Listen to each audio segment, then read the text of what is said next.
Part 1 की starting हमारी female lead फा से होती है, जो कि अपना प्रेगनेंसी टेस्ट करा रही थी और उसे मेक के साथ इंटीमेट वाली मोमेंट याद आती है और हम देखते हैं फे की प्रेगनेंसी पॉजिटिव आ जाती है, जिससे वो बेचारी काफ़ी ज़्यादा डर जाती है और अपने घर जाकर अबॉर्शन के बारे में रिसर्च करने लगती है। बट उसे समझ ही नहीं आ रहा था कि वो क्या करे इस सिचुएशन में, इसलिए वो रोने लगती है और फिर वो स्कूल आती है, जहाँ मेक उसे बात करने की कोशिश कर रहा था बट फा उसे अपने से दूर भगा रही थी।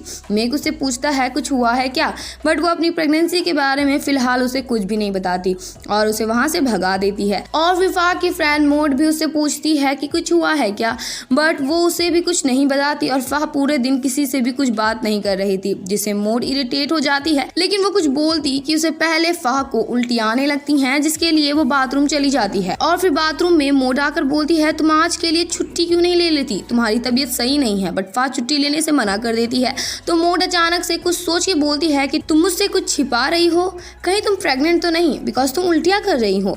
बट तब एक लड़की बाथरूम से निकलती है जो कि उन लोगों की कुछ बातें सुन लेती है और वहां से चली जाती है और फा बोलती है ऐसा कुछ भी नहीं है, मैं उल्टियाँ कर रही हूँ, इसका मतलब ये नहीं कि मैं प्रेग्नेंट हो जाऊंगी। और ये सुन के मोड फा की बातों में आ जाती है, लेकिन फा के जाते ही वो उस बाथरूम को चेक करने लगती है जिसमें कि फा ने उल्टियाँ की थी और इधर फा का ध्यान चलने में था ही नहीं, जिस वजह से वो मेक से टकरा जाती है और मेक अगेन से उससे पूछता है कि कुछ हुआ है क्या, बट फा उसे कुछ भी नहीं बताती और क्लासरूम चली जाती है। और फिर हम फा को उसके घर पे देखते हैं जहाँ वो अगेन अबॉर्शन में सर्च कर रही थी। तब उसके पास मेक का कॉल आता है बट वो कॉल कट कर देती है तो मेक उससे मैसेज करने लगता है बट वो उसे इग्नोर कर देती है। और फिर फा रिसर्च कर ही रही थी कि वो पढ़ती है अगर प्रेगनेंसी किट में 2 लाइन भी आ जाए तो फिर भी एक चांस होता है जिससे कि लड़की प्रेग्नेंट नहीं होती। सिर्फ एक बार टेस्ट नहीं करना चाहिए बल्कि 2-4 बार तो जरूर टेस्ट करना चाहिए, उससे पता चलेगा कि लड़की प्रेग्नेंट है या फिर नहीं। और ये देख के फा खुश हो जाती है और बोलने लगती है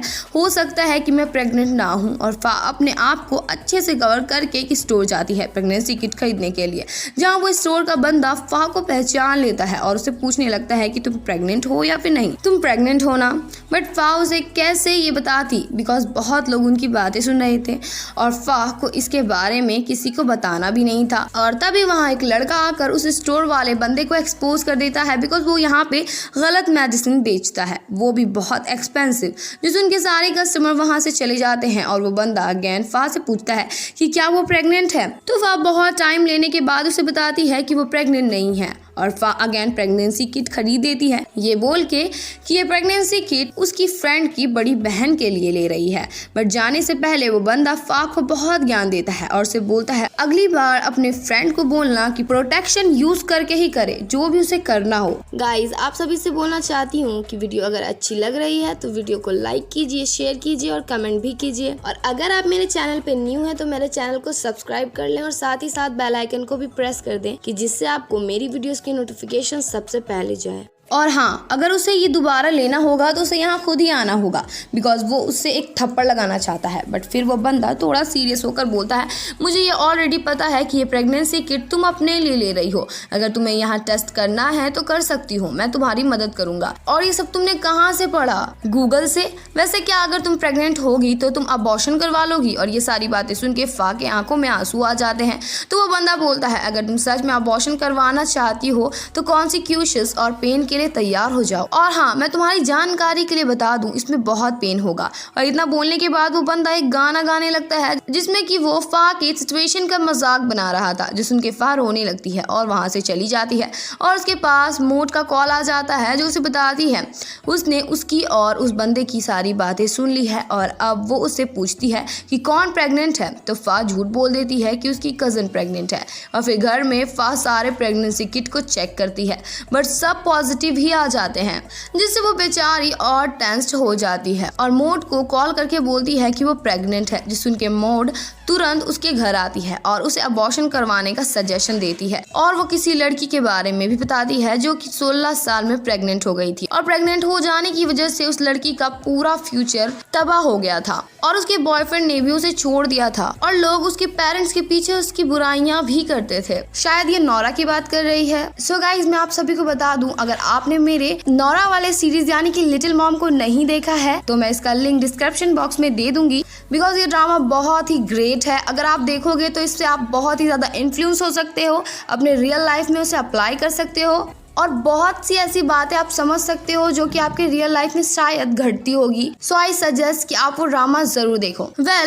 फा बोलती है मैं अबॉर्शन नहीं करा सकती, मैं इतनी बुरी नहीं हूँ। और तभी वहाँ फा की मदर आ जाती है उन दोनों को डिनर में बुलाने के लिए, और इतना बोलने के बाद वो वहाँ से चली जाती है। और मॉड बोलती है मेरे में यकीन करो, तुम्हें अबॉर्शन करवा लेना चाहिए, इसके अलावा और कोई भी चॉइस नहीं है। और अगर मैं तुम्हें सच बताऊँ तो मैंने भी पहले अबॉर्शन करवा रखा है, और जब तुम स्कूल में उल्टियाँ कर रही थी तो इसलिए मैं समझ गई थी कि तुम प्रेग्नेंट हो।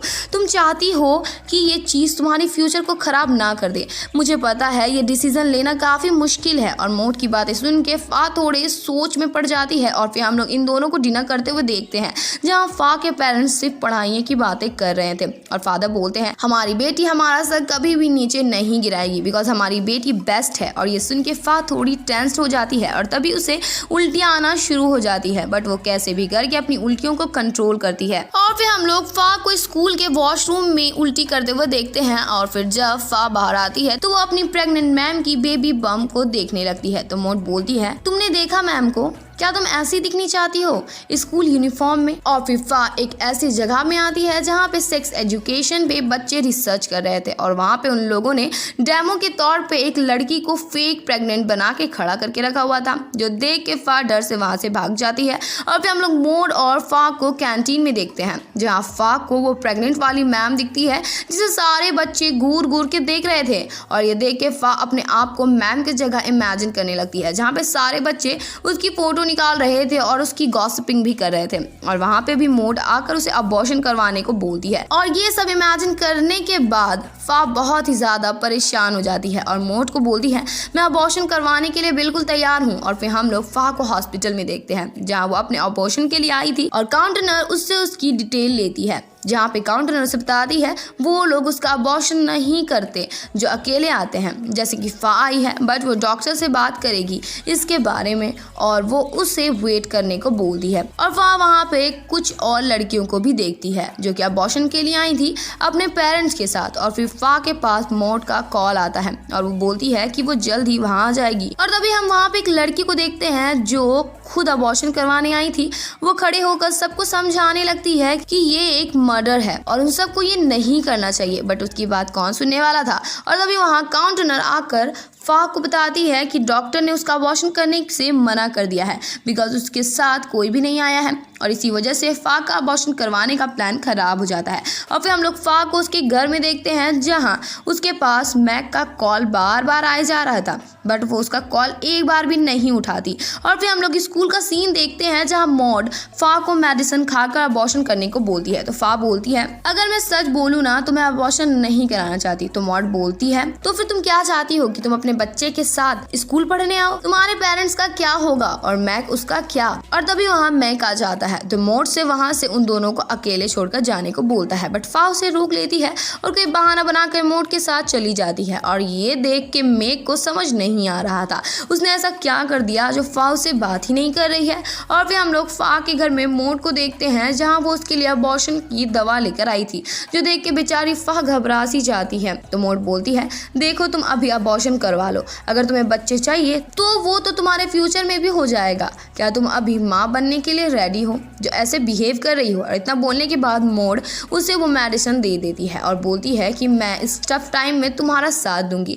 कल तक सब कुछ ठीक हो जाएगा, किसी को भी इसके बारे में पता नहीं चलेगा। और ये सुन के फा रोते हुए दवा खा लेती है। और फिर हमें उस दिन के फ्लैशबैक में लेकर जाया जाता है जब मैक और फा इंटीमेट हुए थे, और हमें पता चलता है फा ये सब करने से काफी ज्यादा डर रही थी, बट मैक ने बोला था मैं तुमसे प्यार करता हूँ चाहे कुछ भी हो जाए, मैं तुमसे वादा करता हूँ मैं हमेशा तुम्हारे साथ रहूंगा। और ये बात सुन के फा का दिल पिघल सा जाता है और फिर ये दोनों इंटीमेट हो जाते हैं। और इसके बाद हमें सीधा फा के बर्थडे का सीन दिखाया जाता है जहाँ उसके पेरेंट्स एक और बच्चे लेने की बात कर रहे थे, जिसके बारे में सोचने के बाद प्रेजेंट में फा वो अपने मुंह में पड़े दवा को फेंक देती है और जाकर वॉशरूम में उल्टियां करने लगती है और मोड को बोलती है मैं ये नहीं करना चाहती। और इसी के साथ इस पार्ट की एंडिंग हो जाती है। सो गाइज मुझे कमेंट में जरूर बताना कि आपको इस ड्रामा का पहला पार्ट कैसा लगा।